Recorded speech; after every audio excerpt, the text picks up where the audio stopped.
happy Thursday, YouTube. Happy Thursday, everyone. And I'm basically going to, I'm Alex. I live in London, in the UK. And I'll start by saying, by the way, check the article linked in the description. Why do I think the European Parliament is important? I'm going to give a very disappointing answer. I'm going to say that I was a non-voter. I was a very enthusiastic young voter, and then became a non-voter. And to be honest, my philosophy with these elections is vote, but don't vote for UKIP. That's where I'm going into this. And I know I confuse people because I sometimes seem political. How could I have spent a chunk of my life as this disillusioned non-voter? And to be honest, while I may rethink this, I'm pretty much only in this not because of anything I'm pro, not because of anything positive, but because I just despise UKIP, or I might even have not really noticed that my ballot paper had arrived in the mail. You may not like this, but I'm going into this with it's not that I'm voting for someone, it's that I'm not voting for UKIP. And some people might say that that's not necessarily the best attitude, but it is perhaps an understandable attitude. I have, however, at least become interested again. So somebody could say that I've made lemonade out of lemons, whatever. But Xzenu, what do you think is like the most important thing? What your personal favourite? Why are these elections important? I think the European Union is what we make it, and the world needs a European Union that is by the people, for the people, and can be a democratic force in the world. Aha, succinct. And Gunderson? I guess my answer was thinking more about why the EU itself, as opposed to the elections, is important. That's fine. Because basically it makes, member states don't have to pay for importation taxes. Basically, they only, for products that are exchanged between them, and they only have to pay for the product itself, unlike non-EU members, which do have to pay importation fees. So basically, vodka goes, if we left the EU, like UKIP wants us to, vodka goes from being 15 quid a bottle to 35 quid a bottle. Wow. And other such things. Okay. Fratis? There's a lot of reasons why this election matters. I think to give the context why it really matters, this election matters more than other elections, is things are changing in the EU currently. We're currently at a point which I'm going to call a tipping point in the European election, as in that very certain things are changing. Like for the first time since the EU has been founded, the president of the European the president of the European Union, the president of the EU Commission won't be voted in by people behind closed doors who are leaders of the nations for whatever reason. This time, it's going to be voted in open and publicly within the parliament, which we have voted. So it's a representative of the parliament, which will be an interesting step forwards. That's really important. So even let's say you want to vote for some party that might not get lots and lots of seats, it's still an important vote because you're going to decide who's the president of the commission, which gets a lot of the work for the laws and what direction the European Union will go in the future. Will we stay a force of peace and unity, or will we break apart like the Eurosceptics want? Will we stay a confederacy, or will we going more to a federal republic? These are all questions we're going to decide in the next 5 to 10 years. So voting in this election is very important for me. because I feel that, I want to be part of that debate. I want to decide how my nation will further, integrate in this union. And if you think the European Union doesn't matter, I'm just going to say that I don't think any European nation right now will matter within the next 50 years if we don't start, sorting stuff out as Europeans. I don't think Germany will continue to matter, and a lot of nations, especially England, are starting to feel that. At least economically, England doesn't really matter all that much anymore, and is losing in over the last couple of years, has lost in prestige and points on the world stage. So the question is as Europe, can we continue to matter, and do you want to continue to matter? So I think for me the European election is very important. I'm going to ask a follow-up question on that one, because Germany, as I understand it, is still a superpower, and a couple of years ago, and maybe you can verify this or not, I actually read, and this was even on a front page, but I can't remember what the newspaper was. The moment I thought that Europe was fucked was when I read that the Bundesbank had started printing Deutschmarks again. That's when I went, oh, well, if Germany aren't into the euro, then that's the end of the euro. I know this was a few years ago, and I'm wondering if this is actually true now, but I think my reaction is understandable. A, is Germany still a superpower, and B, did you start printing Deutschmarks again? Well, to question one, yes and no. In an economic sense, yes, we're economically speaking, one of the strongest nations in the world. Economically, we still hugely matter. It's why we have such a strong and prominent position in the European Union. Is because we economically still matter in the world, and can still dictate, even to countries like Russia, have to at least keep their peace with us in a certain sense, because we're economically still very important to them. So in an economic sense, yes, we're still a superpower. In a military sense, no, we've never been a superpower. Well, actually, we were a superpower for a very short time, but that didn't end too well for my nation. And I know, as far as I know, the Germans haven't stopped printing. They stopped printing Deutschmark in 2001. The current head of the German bank is he has a complicated feelings for Europe.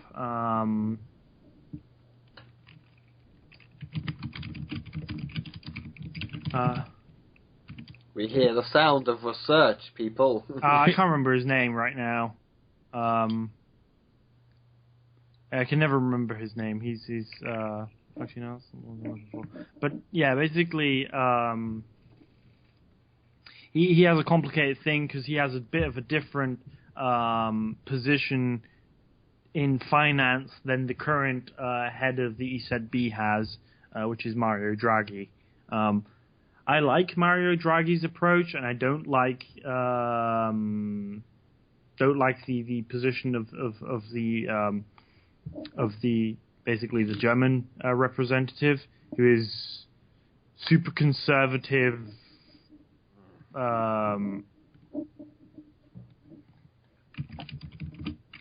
He's a super conservative economist. Jens Weidmann is his name. That's the one. Okay. I can never remember his name. He's pretty young. He actually ran against Draghi and lost, mainly because Draghi has tons of charisma, and Weidmann is the perfect representation of a German, a bureaucratic man in a suit with the charisma of a dead ant. Right. Yes, I've actually been told by somebody who originally is from South Africa, then he lived in Germany, then he lived in the UK. And I think I know who you mean. I forget the guy's name. But yeah, he said... Cases and Materials, by any chance? That's the guy, yeah. He told me that the British think that they're bureaucratic, and if that they almost rival the Germans, but yeah, it's like the British are so bureaucratic, and Germany is like, bitch, please. But sorry, I didn't mean to derail you, Fratis. Carry on. Yeah, but like I said, basically, he has a little bit of a different fiscal policy than Draghi, and you know, you can see that from both ways. You can agree, and both of them have positive things. I think, like the Conservatives in England would like the German guy more than they like Draghi. I don't think necessarily he would be the best for Europe currently. Draghi's been quite good for Europe, even though it surprised me a little bit. But yeah, basically, I hope Europe can grow together more and keep going down the way they are. Yeah.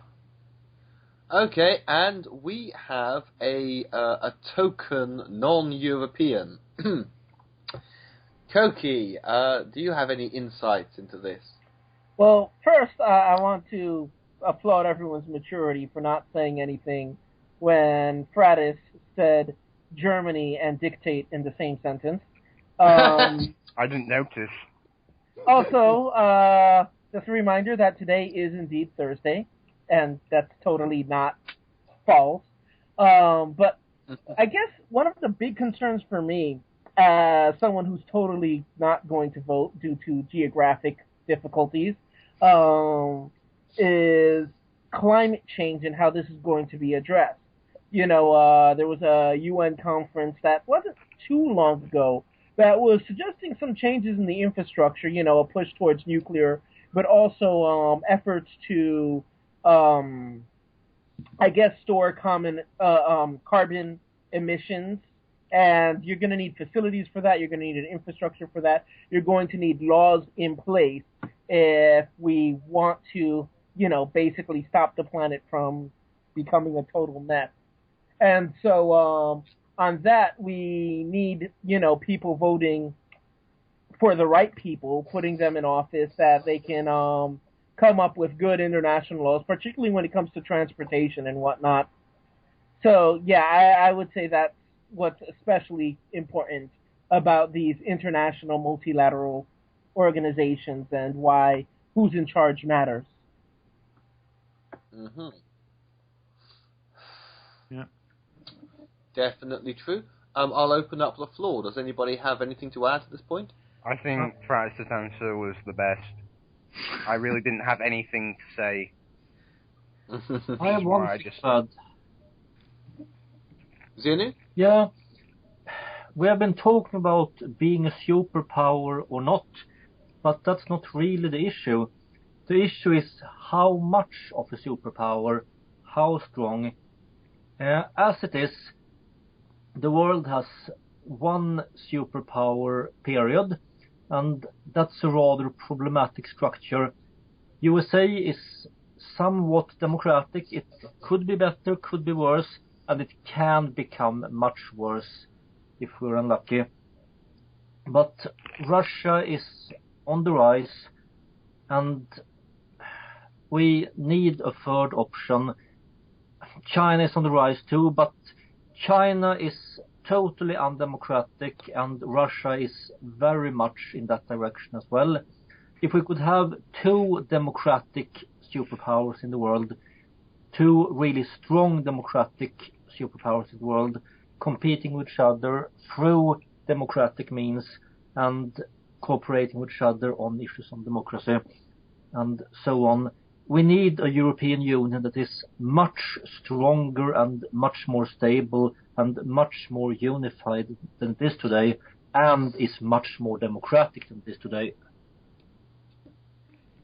I'm going to counter that and say the European Union is the European Union of when I went to the school, or even longer ago when Alex went to the school, was a completely different European Union to what we're seeing today. We're changing. The European Union is consistently changing more and more towards a democratic thing. I think as a counter to that is it's not how much of a superpower we want to become or how democratic we are. First of all, we're moving towards democracy. When the European Union started, when me and Alex were a bit younger, it was unrecognizable from the European Union we are today. Now we have a parliament which is gaining ever more powers. like this time they will be voting for the president. So we have an indirect vote for the president. The democracy measures of democracy are going up and up and up, not down in the European Union. And to the superpower thing is, if we don't move, and Britain's missed this chance 10, 15 years ago, if we don't do something about everything that's happening right now, in 10 or 15 years, Europe as a whole will not matter on the world stage, as we see more and more bloc and other nations move up to that plate. Like I said, India, I've mentioned in the broadcast this week. China's been mentioned. Russia resurging. America. I'm going to mention South America. A lot of South American nations. Brazil is another one, which is very much in the coming. Very great, humongous amount of growth down there, and a lot of potential for growth still. If we don't act as nations, we will not matter within 10, 15 years. We will be irrelevant on the world stage, or irrelevant in the sense of broader politics and decision making. So yes, I think that's a very important thing to say, and I think democracy-wise, yes, there's still a long way to go, but we're on that road. Okay, Xzenu, would you like to respond? Oh, I agree. Yeah, I mean, we are moving in the right direction, but we need to continue in that direction and encourage it as much as we can. And one thing that's really annoying me with this election in Sweden is that we're getting very little information about what we're actually voting for. They are only talking about the local parties that we vote for, not what blocks in the European Parliament these parties actually represent. Same in the UK. I think that's the same throughout Europe, and it's one of the problems I'm currently seeing. Maybe when on Saturday we debate the whole European president story, you'll hear more of it, because there was actually a thing, like, I think, was it the Labour or was it the Conservative? One of the parties asked the presidential candidate of the European Union not to run a campaign in their country. And stuff like that. I think that's still a thing we have to go ahead. But like I want to say it this way: the European Union isn't perfect yet, but we can still move forwards. It's not set in stone, and it's nowhere near as set in stone as other political things within countries. Like, most of our countries have settled down, are very much set in their ways, as I'm going to call it, of the way of things, and change is very hard to move right now. But within the European Union, change is still very much possible, and I mentioned it earlier, that we could either see a federal republic, we could see it all break apart, or we could see a confederation, which kind of what we kind of have right now, kind of confederation. I would very much like to see a federal republic, but that's because I'm pretty much a federalist in that sense. Yeah, I was actually going to comment on that. It seems as though, the EU is becoming not only more and more democratic, but more and more country-like. It's becoming a bit more federalist. I wonder, how much more time do you think there'll be before we see a single sort of European state? While France and Germany and all that will continue to exist, the political entity would just be known as Europe. I think it really depends on what kind of climate we have in the world. As things with Russia and other countries continue, I think we'll see a speedier recovery, and we could see it within our lifetimes. If this isn't the case and everything calms down again, I think nationalism will win out, and we might never see it. That's the thing. There's still a very strong feeling against being Europe as a whole and not identifying as single nations. Though I don't understand it, because Yeah, I think in some senses, like with foreign policy, it makes sense debating as the European Union, not as single nations. Yeah. Okay, and I think this. I just want to know if you feel the same way, that a united Europe would be able to handle issues like climate change and reducing the carbon footprint and such better than the nations could individually. Do you feel the same way, or? Yeah, I think a lot of the work we do on that kind of sense is much better than what the national parliaments do. When you see the work from the European Union, and there's reasons for this why, like one of the reasons is that the European Union has to, basically, you have to work very thoroughly through the whole issue, have to work it out very well, because you have a lot of different countries, with different national interests sitting on the parliament who get to vote on it. You don't have people from Germany who are very pro-industry, but you also have people from countries like, what's a very anti-industry country? I don't know right now, but you have countries with very different national interests and national feelings working together. So you work through the issues much more detailed and often come out with better results than the national parliaments do.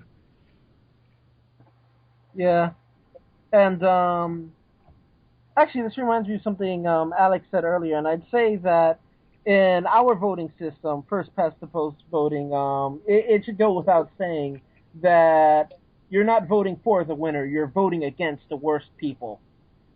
Which, is true. It's our civic duty to keep the worst people out of office. Yeah, but with that, you're already steering the nation towards what you think is better than alternatives. And I mean, with a lot of countries, as far as I've heard and read, I've also heard from this group, is that for this election, not everything is first past the post, which is nice. I actually hate that. I think, we use, for most of the UK, we use party list PR. And I don't think most of the EU users... is there anywhere for the EU elections that uses first past the post? I have no idea. Let me go have a look. But yeah, fuck first past the post. I hate that voting system so much. Well, we were offered an alternative, but it was shit. No one understood it. No, everyone thought Nick Clegg supports it, so it must be shit.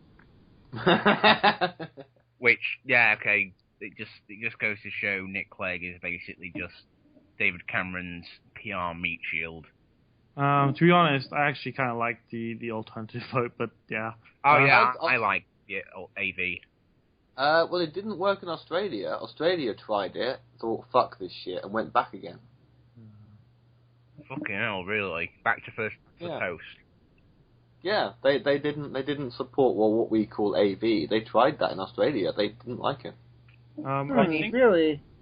Because of all of the possible voting systems, alternative vote is what appealed to me the most. There are different AVs. I mean, this option, I can see a flaw, because if you can go first choice, second choice, third choice, fourth choice, somebody could somewhat agree with a party like UKIP, for example, and put them as third or fourth option. They could get in on the third or fourth option. So I do think that problem exists, along with the fact that also a lot of people voting on AV didn't understand AV. It wasn't presented in the way that people got. Well, I mean, the anti-campaign had a lot more money behind it and a lot more publicity. I suppose can I just point out one difference with Australia, which was touched upon earlier, is that they have compulsory voting, which could make a difference. But then I don't agree with forcing people to vote. Carry on. I think bringing it back to the main topic, I've completely lost the train of thought through that side debate. Is I really like the idea of a strong Europe to counteract the lawful good, to use a geeky term, America, who's like, yes, let me democratize this part of the world, and Europe tends to have a more balanced, more, let's say, slower approach to things. Like, let's have a conversation first, and then see what happens. What Eddie Izzard would call the relaxed and groovy people. Yeah. We tend to have that more. Yes, can I just say, Queenie has just joined us, so we have an evil American among us. Hello, Queenie. Don't you trash talk America. You gotta have respect for the red, white, and blue. Dirty, hippie, liberal. Wait, how many European European flags have red, white, and blue? Britain, France, You're bad about them. Russia. You hear that? We're gonna bring you some freedom. But yeah, basically, Croatia. I think as a whole, it would do the world good to have another force in it that is strong and is very founded in democracy and the idea of democracy. Well, and America also, will bring you all the freedom you want. also a set of countries that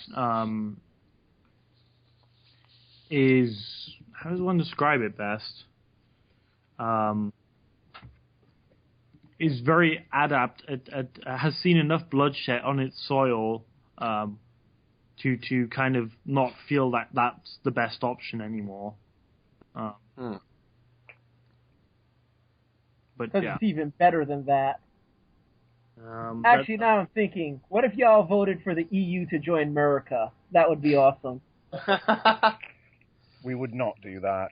Canada's We not need allowed, to make though. a super pact full of freedom and democracy. Oh, I made Alex sigh. Dang. but yeah, that's the my thoughts on the European Union. Okay, does anybody else have any, actually, Queenie, from what you've heard of this part of the discussion, what input do you have? I believe that we do need to continue progressing if our prospective nations want to remain relevant on the global scale. I think that potentially there's no stopping other nations from rising up to that level, but that's not necessarily a bad thing either. Mm-hmm. I mean, not that I know a lot about the subject, being the token American and all, but... Hey. Well, you're not the only token non-European, because we do have Cokie. He's Puerto Rican, it doesn't count. No, I'm just kidding.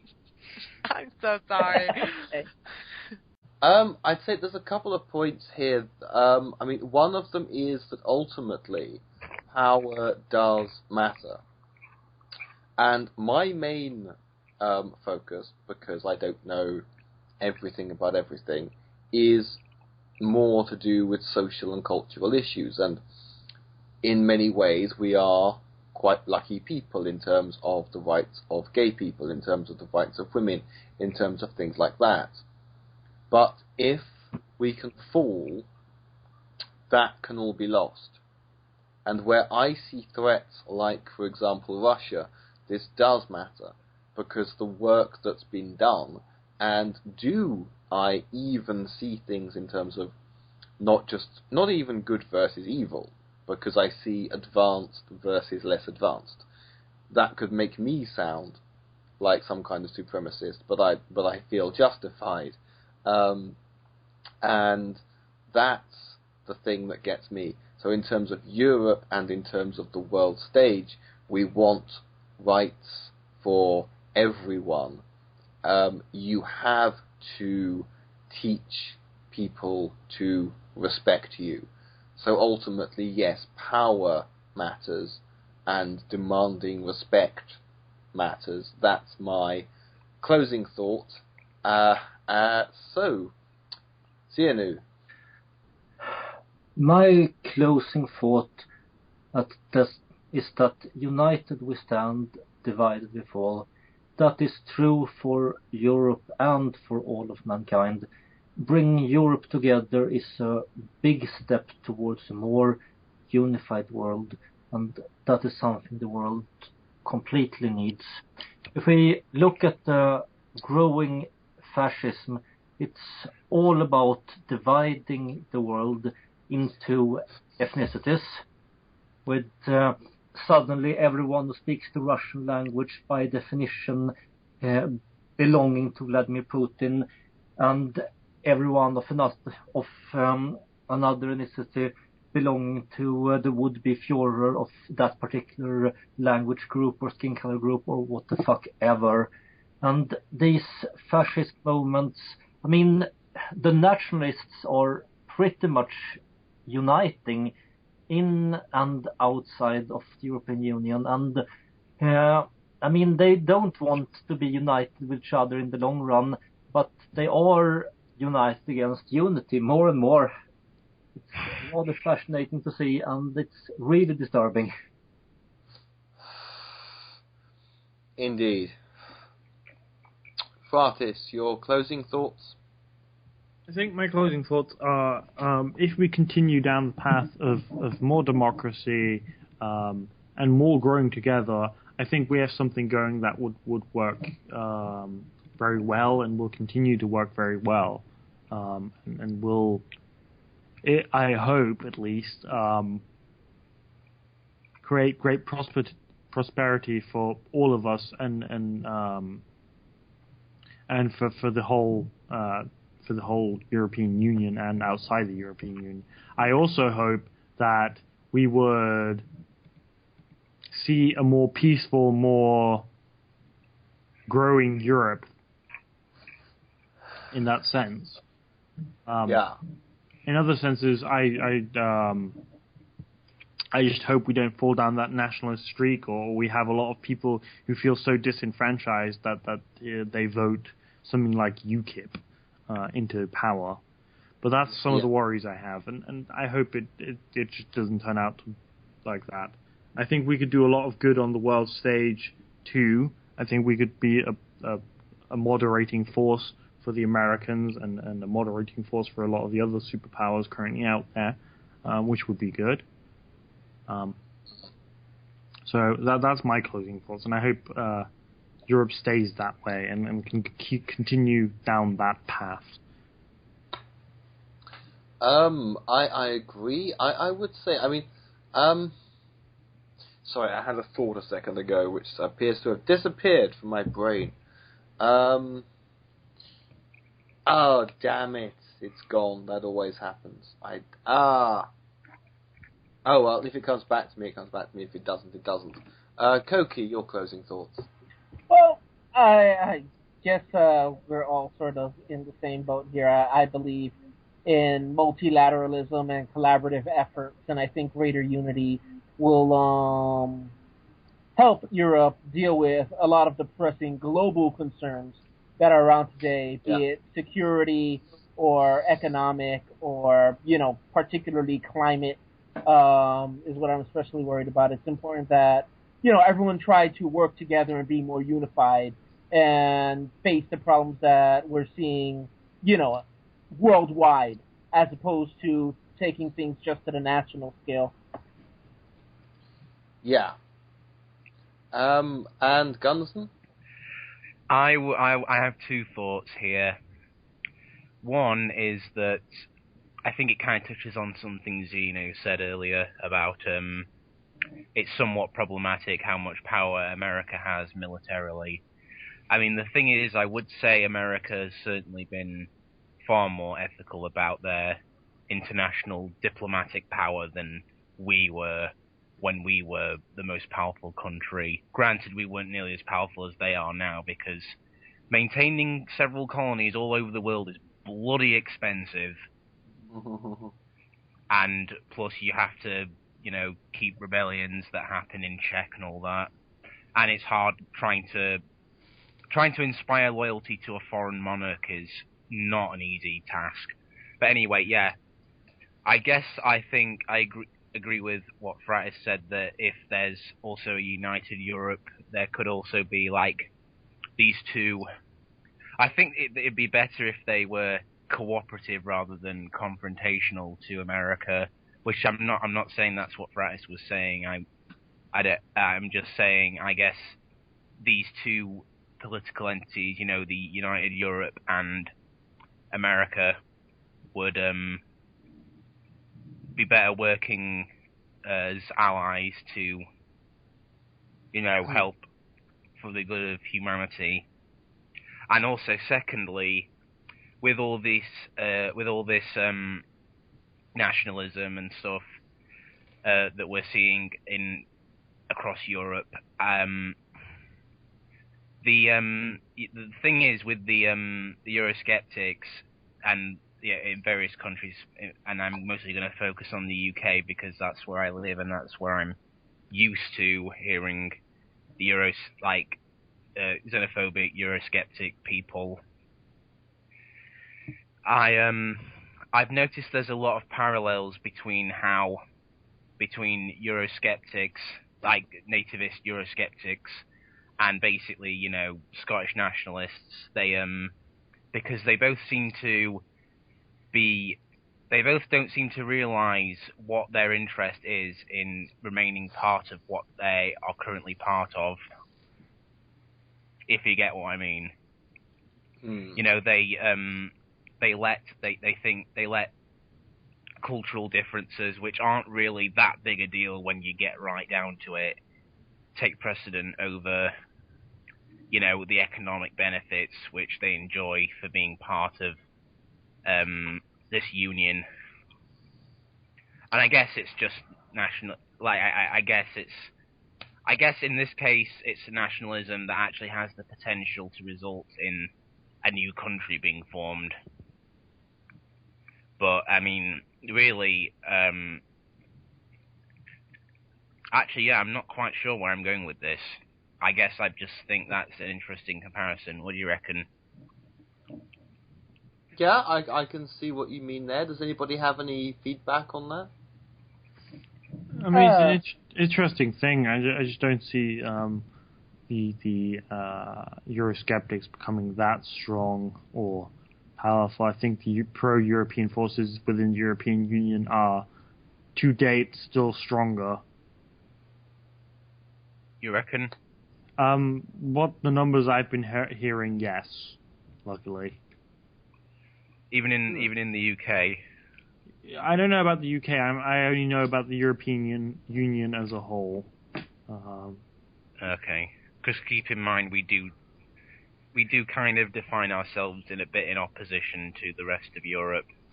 Yeah, but that's I think in some cases, like David Cameron plays the big Eurosceptic on stage, but actually isn't a terrible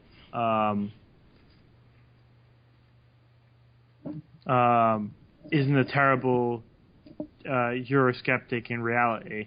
European politician. As a European politician, he's actually not terribly against Europe. He's just a terrible human. No, he's not. In the European sense, he's the best the Conservatives currently have. And I'm actually deadly afraid if let's say he lost the next election in a major way, who he gets replaced with. Because I doubt it's going to be better. It's probably going to be a lot worse. What? Yes. I don't have huge confidence in Miliband, but are you seriously saying Miliband would be in any sense? No. I mean, the replacement in the Conservative Party is the head of the Conservative Party. Oh, okay, sorry. Okay, yeah. Well, yes, because the Conservative Party, for fuck's... Well, you might as well be going through a sewer. Do I want this rat turd or do I want this used tampon?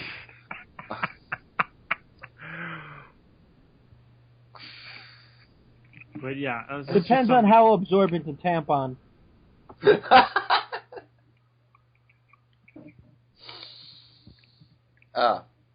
Okay, now Queenie, you are of course Queen of America.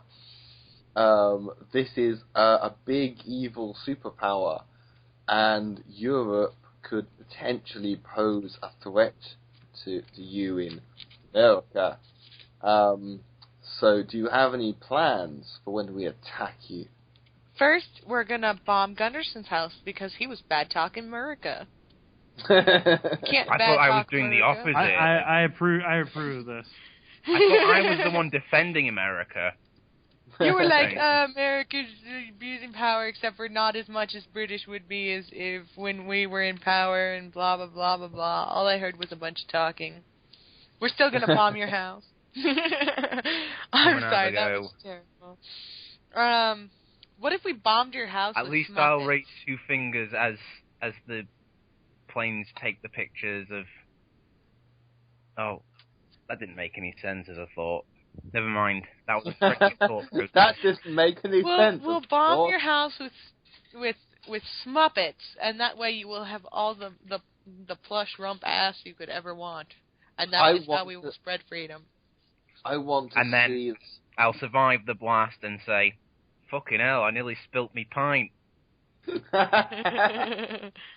The Smuppet invasion of Yorkshire. This has to be a movie. What the hell is The first one I'm making is going to be of Armored Skeptic, actually, because I found out I had Grey Fleece, and I was like, I could totally make an Armored Skeptic Smuppet, even though it's going to be so fucking creepy. It's going to be so awesome.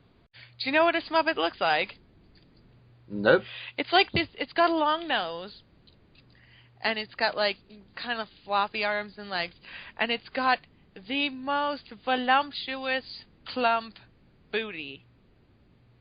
Oh, It's got a perfectly molded puppet booty, and that is the basis of the whole Smuppet thing. It's actually a thing from Homestuck, but I figured out I had some Grey Fleece, and I was like, I gotta make a Smuppet of Armored Skeptic, because that sounds like it's totally not weird at all. I'll link you a picture at some point, I guess.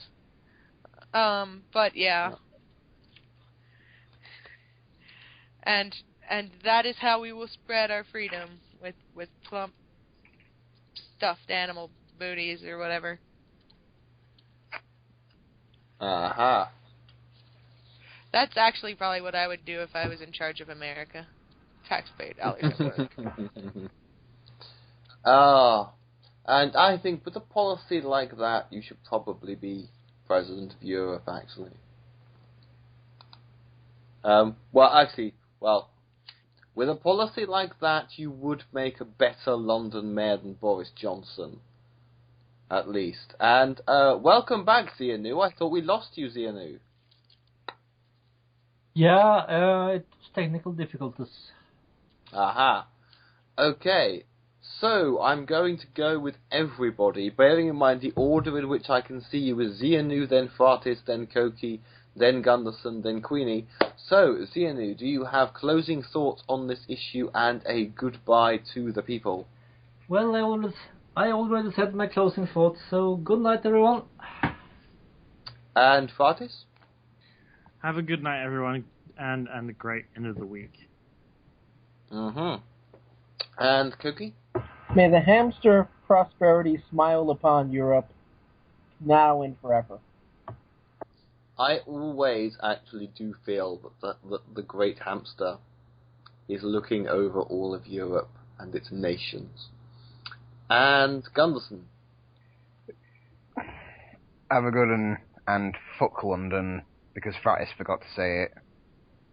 Oh yeah! Somebody didn't insult my city of... I was expecting it and all.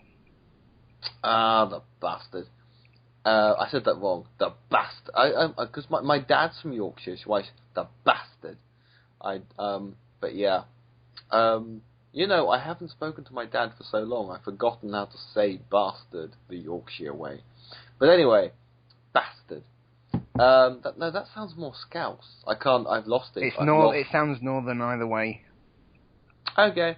And, Queenie, are you prepared to answer for the crimes of your hideous superpower nation and everything that just apologize for being American? fuck no. I didn't have any choice in being American. I'm not gonna apologize for that shit. Fuck you. Oh, I say it in jest. I love you. Oh, I know. Mwah. That's why I said the whole fuck you thing. If I thought you were serious, I might actually apologize. So you're telling me that what didn't happen was that you were being born in Japan, and then as you were being born, you said, "No, Mum, point your fanny towards America." I'm an unapologetic American bastard. Suck it. Yeah, isn't that how it worked with Obama being born in Kenya? Like, I don't know. No, Mom, point your back towards America. There's more opportunity there. I might be president someday. Shoot. I want to. Where are they going to say Hillary Clinton was born? We need to open a They're book. going to use the sexist card, not the nationalist card. Yeah, you can't do it with a white person who actually has their own name. Oh. At least Clinton's an Anglophone name, right? Think so. She talks like American. She could be from Canada. That's the only thing that would even vaguely make sense. Yeah, but is there can you really mobilize the anti-Canadian crowd in America? I reckon not. I'm really sure that Hillary Clinton was born on Endor. You could claim she's French Canadian. I don't think that would get nearly the level of victory. I wouldn't get nearly the level of control that being the nigger president does. Wow, you put it so eloquently. I don't know. I'm just saying what they're thinking. I mean, that's what we all people say. really like to crap on the French. I'll just say. Yeah, French anything. It's like fuck, kill it with fire, as my mom would always say. Kill it with fire. So. A very big thank you, a very big Thursday thank you. That's going to be my new thing. Thursday thank you. To Xzenu from Sweden, Fratis from Deutschland, Coqui from Puerto Rico, which is kind of American but kind of not, and Gunderson from the strange land of Yorkshire, which I vaguely heard of. It's near the Hebrides. And the evil Queen of America. America. And it is also a good night from me.